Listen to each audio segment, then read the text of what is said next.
Okay, so we're all hearing about this massive global energy shift, right? But what's really happening isn't quite the story you might think it is. We're calling it the Great Energy Reshuffle, and let me tell you, it is just packed with contradictions. All right, so get this. This is the paradox at the heart of everything, the thing that's got everyone scratching their heads. In a single year, we hit a record high for installing new solar power, but we also hit record highs for using oil, gas, and coal. I mean, how is that even possible? Clean energy is absolutely booming, but our appetite for the old stuff, it's bigger than ever. So what gives, right? Are we actually transitioning to clean energy? Or are we just piling it on top of everything else? That is the big question, and that's exactly what we're going to unpack in this explainer, digging into the latest world energy outlook from the IEE. First things first, to even begin to make sense of this, you have to appreciate the sheer mind-boggling scale of our global energy demand. I mean, the world is just incredibly thirsty for energy, and that thirst is growing in ways we've literally never seen before. And you know, the IEA report itself has this quote that just nails the complexity of right now. It says, "There's no other time when energy security tensions have hit so many fuels and technologies all at once." Think about that. It's not just about oil anymore. It's about everything, from the classic oil choke points to the minerals we need for batteries. It's the whole shebang.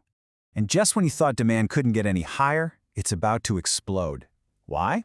Because two massive new players have just stormed onto the field, and they are plugging right into the grid: AI and EVs. Okay, just look at this number for a second, $580 billion. That's the cash that's expected to be poured into data centers in 2025 alone. The AI boom isn't just a tech story, it's an energy story. It's creating this insane, unprecedented demand for electricity to power all these gigantic server farms.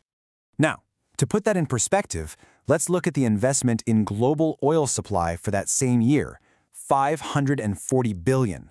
You see that? For the very first time, we're on track to invest more in data centers than in finding and pumping oil.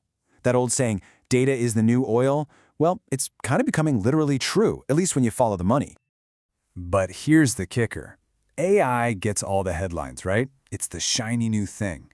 But it's just one piece of a much, much bigger puzzle. We've got massive growth in electricity demand from industry, from the huge switchover to EVs, and even from something as simple as air conditioners as the world gets warmer. The bottom line, we're electrifying everything, and that takes a truly staggering amount of power. So, with this massive new need for electricity, the world's energy map is being completely redrawn. Seriously, where we get our power from is shifting in a huge fundamental way. There's a line in the report that I just love because it's so simple and perfect. Demand grows with the sun shines. That's it. For the next decade, the entire center of gravity for energy growth is moving to the sunniest places on Earth. And here's exactly why that's happening. Think about the world's fastest growing economies. We're talking India, huge parts of Africa, the Middle East, Southeast Asia. Now, what do they all have in common? They also happen to have the world's best solar resources. It's like a perfect storm, a perfect alignment. The people, the economic growth, and the sunshine are all in the same place. That's the engine that's going to drive this solar revolution. And this isn't just about changing the map. It's about rewriting the entire rulebook for energy economics. You know, the old system was all about paying for fuel over and over again, a constant operational cost. The new system, it's totally different. It's all about a huge upfront investment in the tech, the panels, the turbines, the grids, and then once it's built, the running costs are way, way lower. So what happens when you shift the economics like that?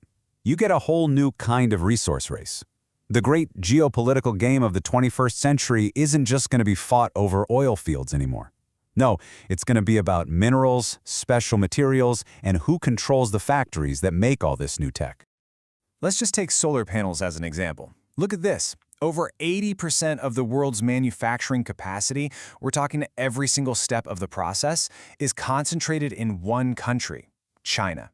That level of concentration, well, it creates a pretty massive potential weak spot for everyone else. And it's not just solar panels. It's the same story for the minerals we need for batteries and all this other clean tech. And here's the thing. The real bottleneck isn't always getting the stuff out of the ground. It's the refining. And for 19 out of 20 of the most strategic minerals, one country dominates that refining process. These supply chains, they're the new global choke points. So what this all boils down to is that the very idea of energy security is being completely transformed. In the 20th century, it was all about protecting oil tankers passing through places like the Strait of Hormuz. In the 21st century, It's about securing supply chains for minerals, making sure you don't rely on one country for manufacturing, and building power grids that are tough enough to handle all these new challenges. So, where does this all leave us? It feels like we're in a world full of contradictions and brand new problems, right? But the IEA report is actually really clear on one thing. None of this is set in stone. The future isn't written yet. The path we take from here on out, it comes down to the choices we make, the policies we enact. And the difference between where we're headed now and where we could be headed, well, that gap is absolutely massive. Let's just use electric vehicles as a perfect example. If we just stick with the policies we have right now, the global EV market share gets to about 40% by 2035. Not bad. But if governments actually follow through on the policies they've already announced, the number of EVs on the road could grow more than 6-fold by then. See? Same tech, different level of ambition, and you get a wildly different future. So the report basically gives us the playbook, the key moves on this new energy chessboard. First, you got to diversify those supply chains from minerals and manufacturing. That's urgent. Second, pour money into making our grids more flexible and tough. Third, get the workforce ready with new skills. And maybe most importantly, everyone has to start working together. Look, we are living right in the middle of the great energy reshuffle. A new map is being drawn right before our eyes. New resources are the prize. New weak spots are showing up. And the only real question left is, when all the cards are on the table, who's going to be holding the winning hand?